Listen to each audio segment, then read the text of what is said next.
tukuzaniye inkuru ifite ikibazo ariko icyo ngicyo ubasha kureba nawe ubwawe wabasha kwisomera. Ikibazo hano kirabaza kiti: ese abahamya ba Yehova ni abakristo b'ukuri? Iki twese turakibaza.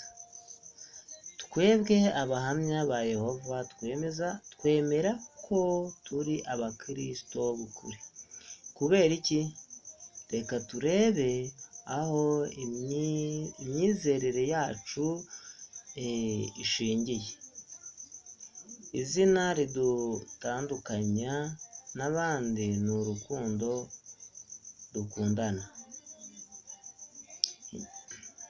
Ingingo ya mbere: ibyo abahamya ba Yehova bizera bishingiye kuki? Yesu yaravuze ati, ijambo ry'Imana ni ukuri. Yohana 17:17. Kimwe na Yesu, buri gihe abahamya ba Yehova bagiye bashingira imyizerere yabo ku ijambo ry'Imana. Urugero, reka turebe uko babigenje.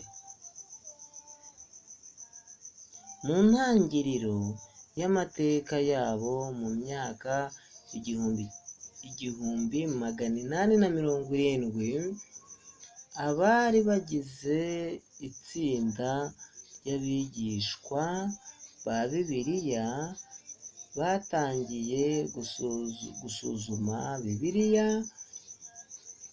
babyitondeye. Inyigisho zabo zabaga zishingiye ku byo Bibiliya ivuga. Nubwo zabaga zitandukanye n'ibyo andi madini yigishaga, izo nyigisho z'ukuri zo muri Bibiliya babaga bamaze kumenya, bazibwiraga abandi. Ingingo ya kabiri: kuki twitwa abahamya ba Yehova?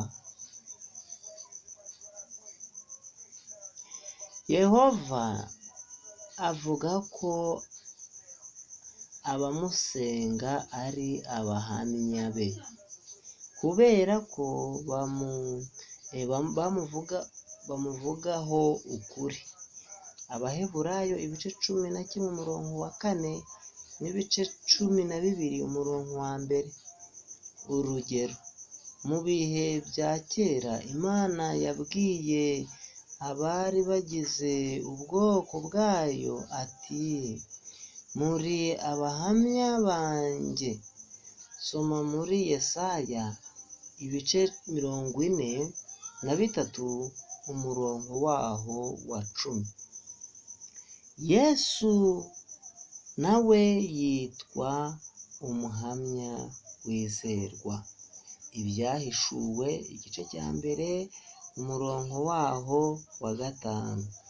Niyo mpamvu mu mwaka w'1930 twatangiye kwitwa abahamya ba Yehova, kandi iryo zina ridutera ishema.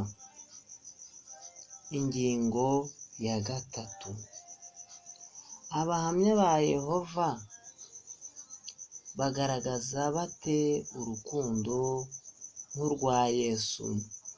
Yesu yakundaga abigishwa be cyane ku buryo yabafataga nk'abagize umuryango we. Soma muri Mariko 3:35. Abahamya ba Yehova nabo ni umuryango wunzwe ubumwe ku isi hose.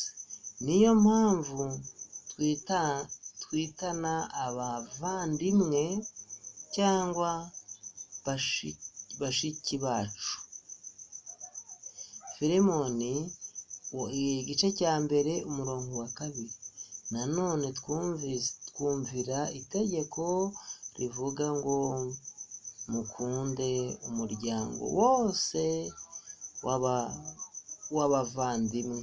Petero wa mbere ibice byaho ni 2 umurongo wa 17. Abahamya ba Yehova bagaragaza urwo rukundo mu buryo butandukanye.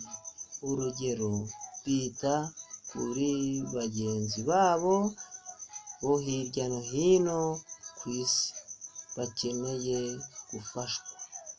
Imana itugirire neza.